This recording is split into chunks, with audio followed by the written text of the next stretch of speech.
Hi everyone, and welcome to Patagonia Radio. My name is Kenny Kaneko, Patagonia Surfing Ambassador. On this show, we bring you inspirational stories of people who love the outdoors and their passions, travels, expeditions, and their daily adventures in the wild. Today, we have Mark Little from Patagonia's headquarters in California. He is the Global Product Line Director of Men's Life Outdoors. Mark is in Japan for Patagonia's 50th anniversary event, and we would like to talk to him about his work, Patagonia's commitment to product creation, and the collection we are launching to celebrate our 50th anniversary. I would like to give a brief introduction of Mark. Mark is the Global Product Line Director of Men's Life Outdoors at Patagonia. Mark has been with the company since 2012 and in his current role since 2015.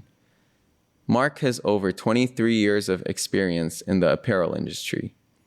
Mark is an expert in his field and has a passion for creating high-quality apparel that reflects our mission and values while focused on showcasing transformative agriculture, secondary waste diversion, social responsibility values, and driving the circular economy to challenging businesses as usual. Hello, everybody. My name is Kenny Kaneko, and I'm a Patagonia Surf Ambassador. And today we have Mark Little, who is the Global Product Line Director of Men's Life Outdoors at Patagonia. Welcome to Japan. Thanks for having me, Kenny. Yeah. How are you liking it here? When have you been here from? This is actually my sixth or seventh time here in Japan. But first time since COVID. So okay. It feels really good to be back. So yeah. Are you enjoying it here? I love it here. So, I mean, more importantly, it's just good to see all friends and colleagues that I've made over the years here, but definitely good to get a few good meals of ramen in and some soba, the things we don't get in Ventura. So yeah. And you had some Korean barbecue for lunch today. Yeah, we came all the way to Japan to eat Korean barbecue. So. That's awesome. I can see you love, traveling here and you're enjoying it here. And today I just want to kind of ask you questions about yourself and what you do at Patagonia. And I think it's a great opportunity because the people in Japan, they know of Patagonia and they read about what life is like at the office in Patagonia, but they don't really get a chance to hear from you directly, talking into the mic. Sure, so yeah. Maybe before we get into what you do at Patagonia, maybe if we can get a self-introduction, and what you've done in the past before you joined Patagonia. Yeah, sure. But so I have been in product apparel, product creation for just about 23 years now. So been in the industry a long time. Grew up more on the fashion apparel side. Mm-hmm. So really got my start with the Abercrombie and Fitch brand. Okay. So I was there during the 2000s, right in the heyday, when it was on the big up and up. So that's kind of where I learned the craft. Okay. Really was blessed to be surrounded by a lot of great mentors, both on the design and merchant side, production side of things. So that's really how I learned what product creation was all about, from fabric selection to sketch reviews to kind of bringing that 2D sketch to life, like all the way to life and into the store. So that's where a good chunk of my career was. I was there almost a decade. Wow. And then moved to California. The ocean was calling. Then Abercrombie was in the Midwest of the United States. So moved to the coast and worked for a fast fashion brand in San Diego area, and then was actually at Pacific Sunwear, your old stomping grounds, just in Anaheim there for a little bit. And then stepped away from product for a year and did a little bit of consulting around product. Mm-hmm. But ultimately, product called me back, and that's, as we get into the conversation today, you'll see I have just always had this massive passion for product, and the opportunity at Patagonia came along, and that's what brought me to Ventura. Okay. Wow. I feel like When you were in the heyday at Abercrombie, that's when I was in middle school and high school buying Abercrombie at. Thanks for making me feel old. South Coast Plaza and there stuff, you go. Yeah. So what made you decide to join Patagonia? Well, I was a fan before. I grew up knowing the brand. I'm a skier first, and so Patagonia for me was an avenue for ski products. So wearing their jackets and things, and so always knew how great the brand was, and even back at that time, knowing that quality and longevity was what the brand was all about. So, and then kind of not forgot about the brand, but kind of got glamored by all the other brands coming along and things like that. And when I moved to California, the San Diego area, the Cardiff store was my home shop. And so surfing, and I also picked up surfing, and surfing, I surfed right out front the Cardiff store there. That became kind of my home break, and then also I became a bit of a Patagonia shop rat. I would just always go in there and hang out, and got to know the store staff well, and just got reacquainted with the brand, and just really found a passion again for the brand and the clothing again. So wow. It seems like you got into the surfing, and how is it like surfing up in Ventura? Good? Great. I mean, I'll always have nostalgia for San Diego surfing and the breaks there, and it's certainly where I kind of cut my teeth on the waves, literally and figuratively. But yeah, Ventura is just it's just a magic wave right there at C Street, and just great points. Although I am a goofy footer, so life is hard as a goofy footer. Not too many lefts in Ventura, but I've adapted. Imagine if they were lefts, It'd be even, I almost forget how to even go left, even as a goofy footer, because it's been so long. Yeah. Before we get into what you do currently as the global product line director, what other roles have you played at Patagonia in your 23 years there? Well, I mean, as far as work roles, I've been only in product. When I started, we used to call it men's sportswear when I started at the brand. And I really was brought in to work on the men's sportswear business as well as surf apparel. So those were like the two areas that I've been primarily focused on my entire career there.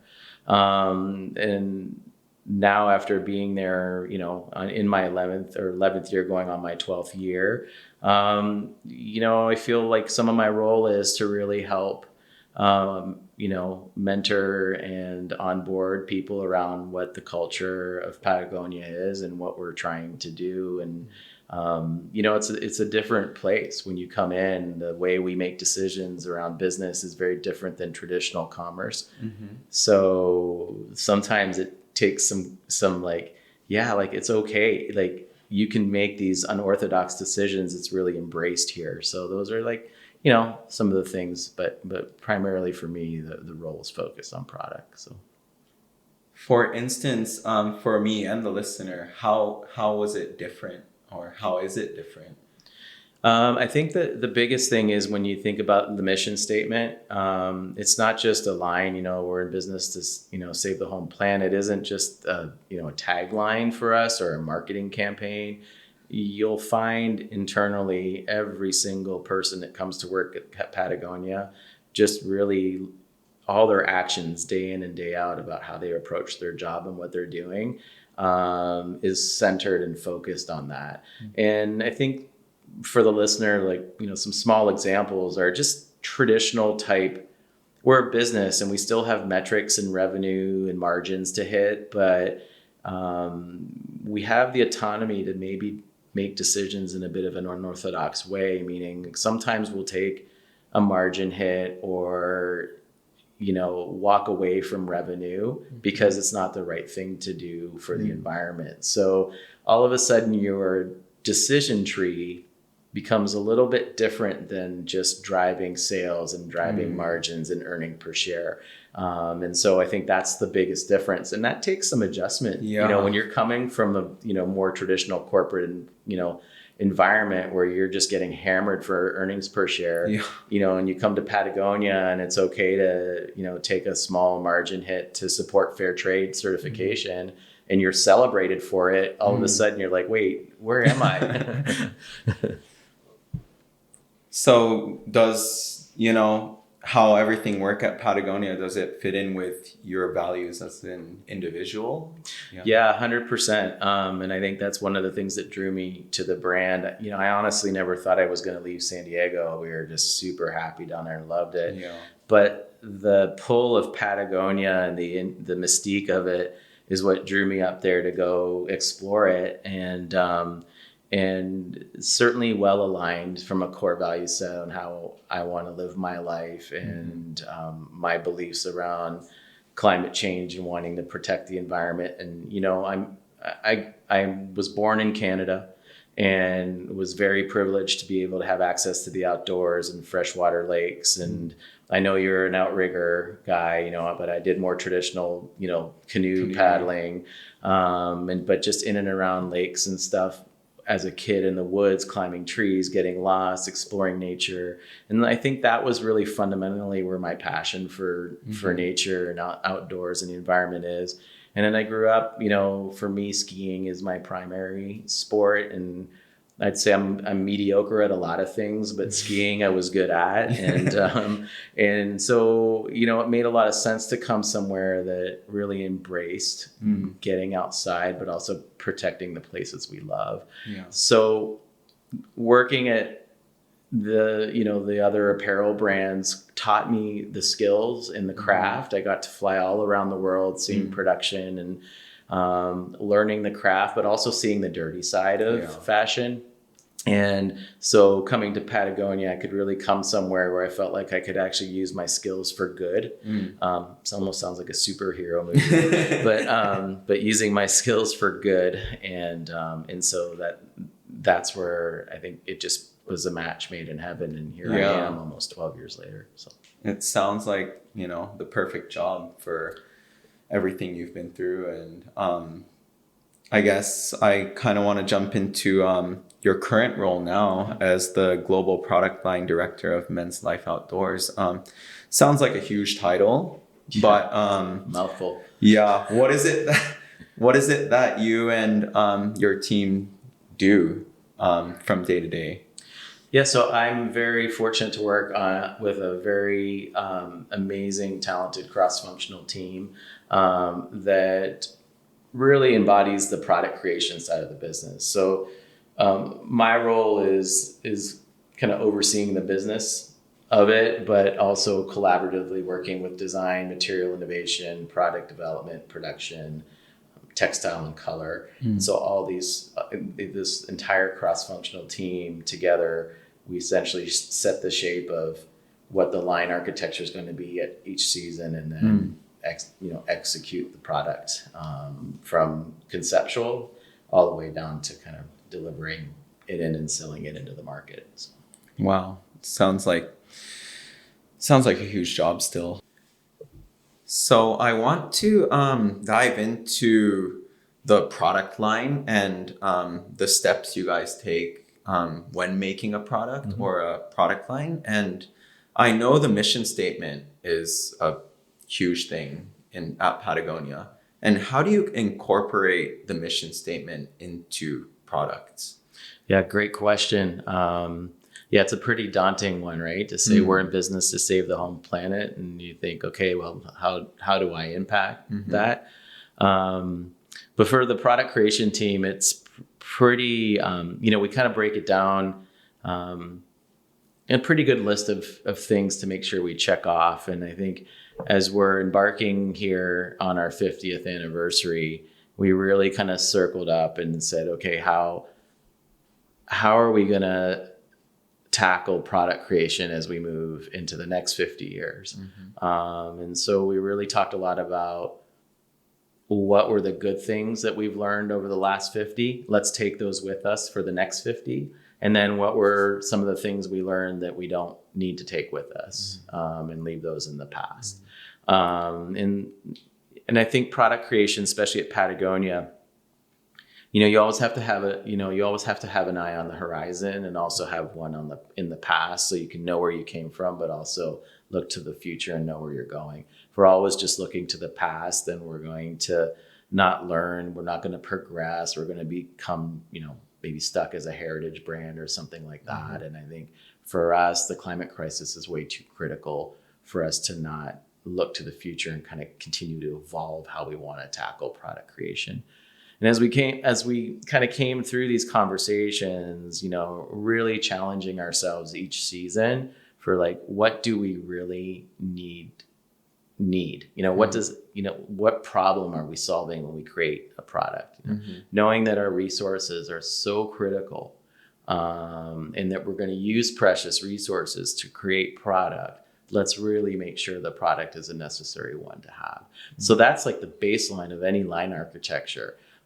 Looking not only within my category, which is men's life outdoors, but across the brand to make sure we're not creating duplication mm-hmm. in other categories. How many rain shells do we need across the brand, for example? How many pants do we need? Mm. So doing that critical work as a team, but then within the category specifically, what types of problems are we trying to solve, or gaps are we trying to fill in the line? Yvonne wrote in Let My People Go Surfing. When you think about the design philosophies, one of the design philosophies, is it relevant? Mm. Right? I think it's a really critical one, because one of the most environmental products you can make is one that is needed mm-hmm. and relevant. Right? Mm. If it's irrelevant product, then you're just making waste, right? Mm. And you're using energy to make those wastes, right? Resources to make those wastes. So that's one thing we tackle in product creation. And obviously the inputs.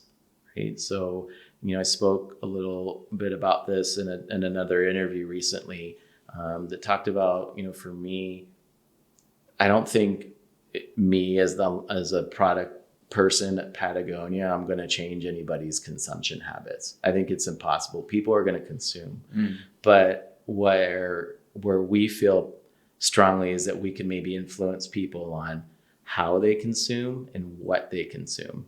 And if we can kind of change that mentality and start to bring some more conscious consumption habits into the people's, mindset front and forward, then maybe we can start to kind of shift consumption habits. So do you need this jacket? You might remember the campaign, Don't Buy This Jacket. Yeah. Well, we obviously are a company and still need to kind of sell product to stay alive. And I think we want to be there so that we can have a voice to share and influence.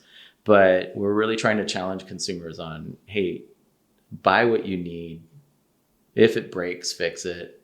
And then once it, if it gets to a point where you no longer need it, or it's broken and can't be fixed, then we're going to try and give you the means to recycle it. So that's one thing that really goes into the mindset of our design philosophy, is kind of longevity, durability, and ultimately repairability and recyclability. Okay. Wow. That's a mouthful, eh? It is. It is a mouthful, but you can really see that when you look at, Patagonia product line every year, there's products like that is always there, like the baggies, shorts, and like you're wearing today. Exactly. So comfortable, but it's the same, but it's like, it's kind of renewed in a way. And I kind of want to dive into the materials and everything, but there's always new material that Patagonia is using. And in deciding what material you use for certain products, how is that process like? Because there's so much material to choose from. There is. I think, some of it is, if you think back, probably around the spring 13 season was really when we decided to kind of really double down on our material inputs. And that was not that we weren't using preferred or starting to use more preferred materials prior to that. We've been doing organic cotton since 1996, and recycled plastic bottles for the Snap Tea in 93 or 97, somewhere in there. So we've certainly done our share of responsible materials, but I think that spring 13 moment was really kind of a line in the sand where we're like, okay, everything needs to have an fiber input to it, or else we were dropping it from the line. And it was a pretty big moment for us on the lifestyle side of the business. And so a lot of our decision around materials from then is, okay, for your baggies, for example, was, okay, how do we get baggies into a recycled polyester? And so we started looking for materials to replace, from, virgin poly to recycled poly. Then a few years ago, if you remember, we not only went from recycled polyester, but we then switched baggies to be a recycled polyester using fish nets, recycled fish nets, right? Yes. And so this hopefully gives the listener a little bit of a feel for how we start to approach the material innovation side. We're problem solving. How can I make the material and some of the classics that we already have in the line better and more responsible? Concurrently with that, we're always looking for and exploring what new innovations might be out there that would be better solutions for the things we have, whether it's outerwear, whether it's fleece, whether it's bottoms. So I remember, those stages, and when I heard that, baggies were made with fishnets, recycled fishnets, it's like, how is that possible? Even my favorite hat is, Net Plus, recycled fishnets. But currently right now, what are some of the new, or not new innovation, but what are some of the materials that you guys are focusing on right now, especially, for like the 50th collection? Yeah, great. I think it's been really fun. Within the 50th specifically, when we started to think about that anniversary and kind of how we wanted to show up, we really got excited about the idea of really leaning into naturals. We acknowledge that, synthetics are a really important part of who we are as a performance brand, especially for sport. So we're not going to get out of offering synthetic products in our line, but we have committed to offering the most responsible synthetic products. Hence, things like Net Plus are really good examples of kind of like what I like to call, this isn't a marketing campaign, but what I like to call radically recycled. So they're like true North Star material. But we're also really focused on transformative agriculture. And when I say transformative agriculture, I'm talking about organic cotton, how our naturals are grown, whether it's organic cotton, whether we're supporting cotton and conversion, which is that early part of, for a farmer to go from conventional cotton to organic cotton. There's usually a 3-year period there where they've financially made the decision to go organic, but they can't sell anything as organic. So this is a really critical time for the farmer, and a lot of times where they're not able to kind of stay afloat. So by supporting that conversion period, they can actually sell cotton that is essentially organic cotton, but hasn't been fully certified yet.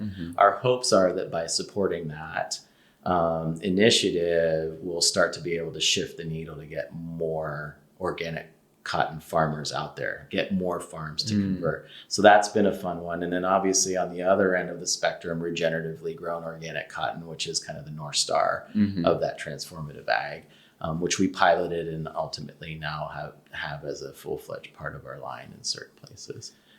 Do you want to maybe dive into a little bit of what regenerative organic is? We would be here a long time.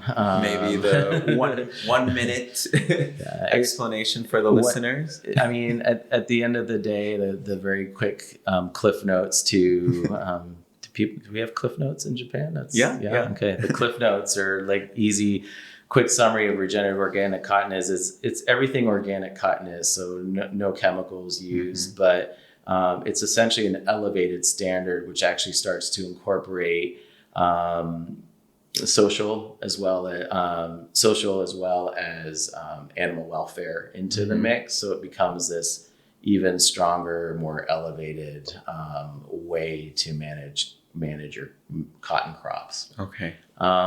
kind of like the original way of farming, to be honest. If you go back to our foremothers and fathers. So it's almost just a return to kind of how we used to farm, to be honest. So one question I have when I hear about, you have 3 different cottons to choose from, I guess, in your product line. How do you decide which cotton to use for a certain product and what cotton to use for, another product? We just flip coins, arm wrestle for it. It's a good question. I think for right now and related to the 50th, it was just really important for us to lean into cotton conversion, because for us, while organic cotton has been around in our lines and will continue to be, and that's still a very big part of the line, supporting cotton conversion to me means that as we do that, that means a new farm is coming online, right, and becoming organic. And so if we just keep doing that, then maybe more farms become organic. So that's been kind of our internal strategy of late. On the other end of the spectrum, ROC or regenerative cotton is really important, but it's still a very it's a small supply chain. So it's got limited capacities, and we can only address so much. So for right now, we don't put too much into that bucket, because there's only so much capacity today. And hopefully as it grows, we'll be able to kind of move more there. Another thing I wanted to ask is, what is your favorite product out of, everything at Patagonia? What do you like most? Ooh, that's a tough one. I mean, I don't want any of my products to get jealous. For me, I think right now, I've always been super passionate about the denim we've created. And then more recently with the 50th, the wax cotton that we're bringing to life that's probably my favorite product right now. I tend to really love working on outerwear. As a Canadian growing up in colder climates, I love jackets and fleece and sweaters. So for me personally, I love the fall season and working on that types of product like flannels and things like that. But certainly as a surfer, and when I was doing the board short collections, I obviously had a real passion for board shorts for a long while as well, because they were a tool. And I think we look a lot at all of our product as tools, right? They're things that provide me either protection from the elements or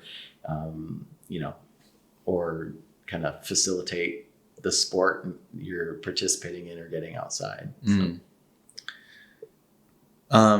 What was the most difficult product to develop at your time at Patagonia? Well, the wax cotton we're just launching with the 50th has taken about 8 years to bring to life. Wow. So I'd say that's pretty difficult. The fun and frustration around trailblazing is what I think keeps us there. Maybe we're gluttons for punishment, but bringing really exciting innovations to life isn't a perfect science, and we fail a lot before we actually succeed. And wax cotton was one of those. We started off with the idea of bringing wax cotton to life, like about 8 years ago. And really what we wanted to do was do it differently than had been done before, which means we didn't want to use a paraffin-based wax, which, paraffin is an extractive petroleum-based product. And so we were looking to see how could we maybe bring an all-natural wax to life, and started working with a supplier out of Scotland who's been doing, Hallie Stevenson, who had been doing wax cotton for over 100 years, almost 150 to be exact.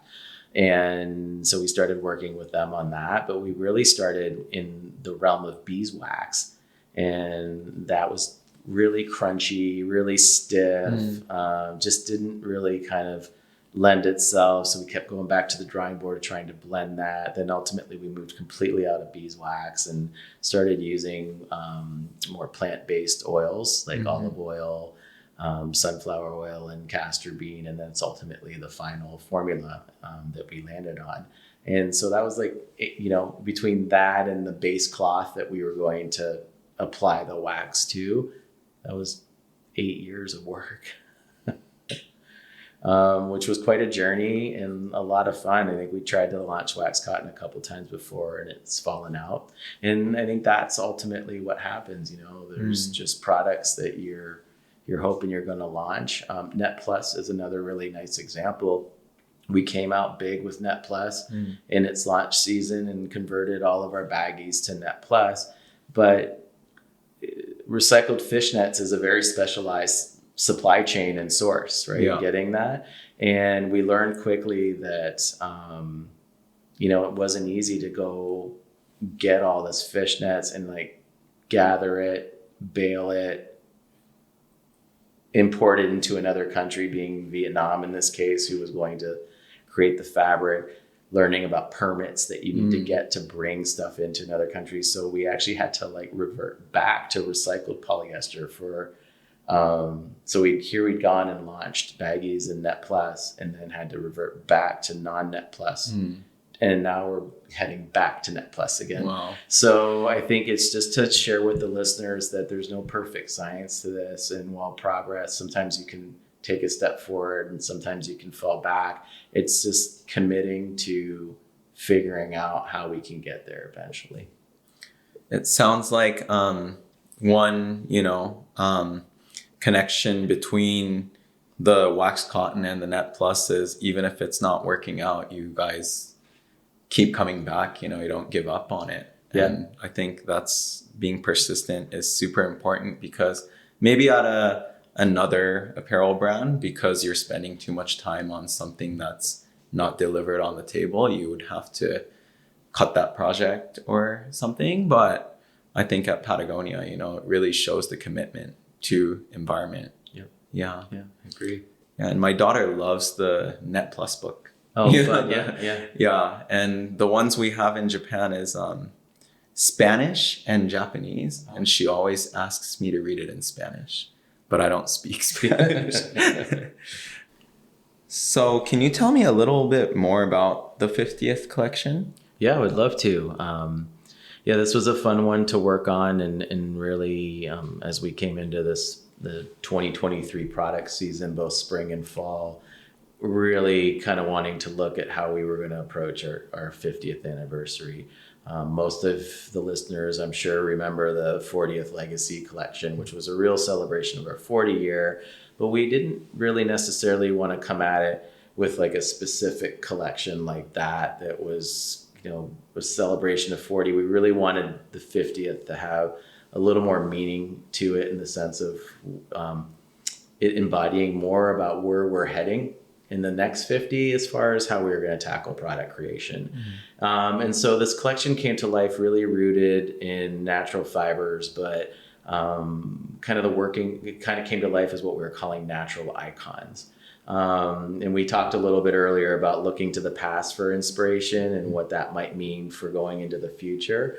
And so for us, for the design team specifically, that really started to kind of look at some iconic styles that we would know, like the snap tee, the retro cardigan, the down sweater, and even like the super alpine, which was a rain shell back in the day, from the 90s, that how could we reinvent these in a natural take? So essentially creating an alternative to that synthetic predecessor. And so the collection really kind of started to come to life as well. You're sitting here today wearing the kind of Net Plus baggies that are made out of recycled, nylon.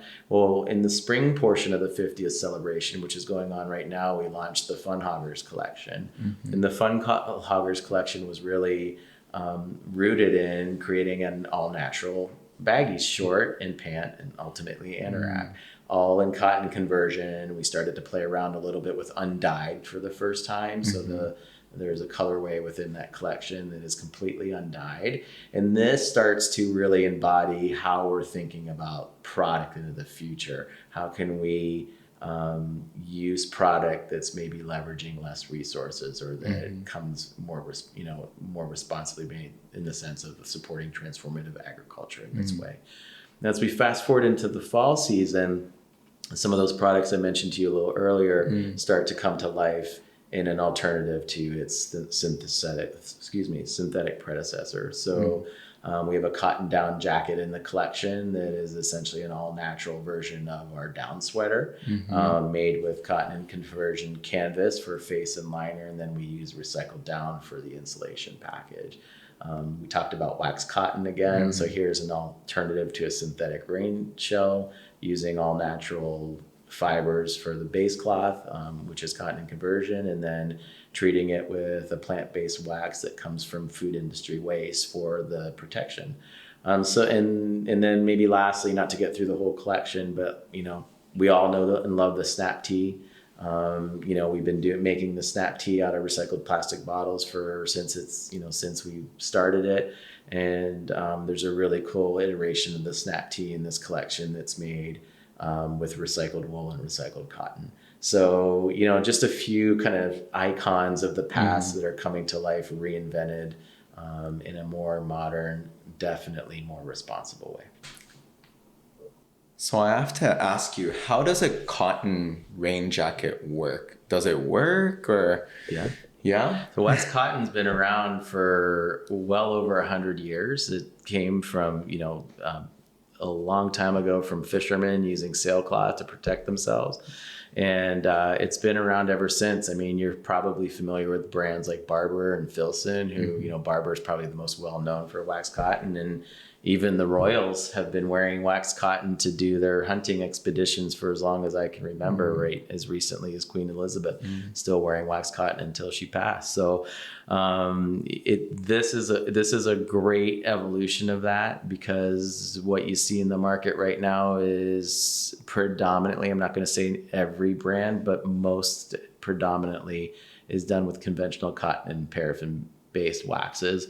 We're reinventing it, and we're using cotton and conversion fabric, so supporting the transition to organic cotton, which makes it an elevated input, and then using a plant-based wax that's completely paraffin free. And the wax performs just like the paraffin-based wax, which is really exciting. This was a fun one to test, and got to test it over a long time, and it works great. We just performed a rain test on it recently, and the fabric itself actually passes our H2NO standard, which is what we use to hold ourselves to waterproofness. So pretty amazing. Yeah. And wax cotton is a really exciting product for us as a brand. And wax cotton's alive. It's one of those fabrics that adapts with the environment it's in. So when it's warmer, the wax softens up, and the jacket's more pliable, moves more, but it's also more breathable, which makes sense. When it's warmer, you want that breathability. But if the weather changes and the temperatures drop, the wax actually hardens up and actually creates more of a windproof barrier and more weather protection. So it's pretty cool. Like that, I like to, when I speak, you can tell I'm excited, right? I love to speak about how wax cotton's actually alive. But it protects amazing. I've been in some massive downpours, and certainly the kind of last little nuance around wax cotton is the construction of the garment, and making sure that you're using seams that don't allow water to penetrate, because the fabric itself won't fail you. Where you'll get the failure is if water were to enter through the seams. So all those design details and thought that go into the creation of the product, from like the performance of the fabric's only part of it. So that sounds super exciting. Yeah, really is. I have one last question, and I think in the beginning of the interview you mentioned, at Patagonia, you look back into the past, but you're always looking into the future. What does the future hold for product at Patagonia? Whoa, big one. I think we're just continuing to kind of push the envelope towards really being diligent about products that we're creating and making sure that there is a reason for every product to exist in the collection first and foremost. The mantra less is, or more with less, is definitely something that's kind of top of mind, and how much can we push that envelope. And then I think secondly, it's really about continuing to push around the innovations around sustainability, but also social responsibility. We're getting close to being 100% preferred materials across the board, but we still have to tackle trims. There's, that's a very difficult project to unpack. We still have to tackle what opportunities we might have for more low impact dyeing in the collection. So there's a lot to do, and then certainly continue to kind of push on fabric innovations. So I think, in product, that's where we're going to be focused on. I think, we're not perfect. We make mistakes. And I think that's what the wonderful thing is about Patagonia and being on this team, is the intentions are true. They're sincere, and people are really passionate about it. And we're willing to take some risks, and we're going to fail sometimes. And what I love about Patagonia, both before I was internally there as a customer, but also as a worker within the brand, is the transparency and honesty around when we do make mistakes. There's a lot of difficult things we're trying to solve for when it comes to making sustainable product. And so we're gonna fall down from time to time. And I think as long as we're really honest with everybody that, like, yep, this was a mistake, we're learning from it, we're moving on. I think we're set up in a good place for the future. I think that's a great place to wrap up. Right. Thank you for your time. Thank you. And have a great stay the rest of your time in Japan. Thanks. Appreciate that. And good to chat with you. Yeah. Thank you. Take care.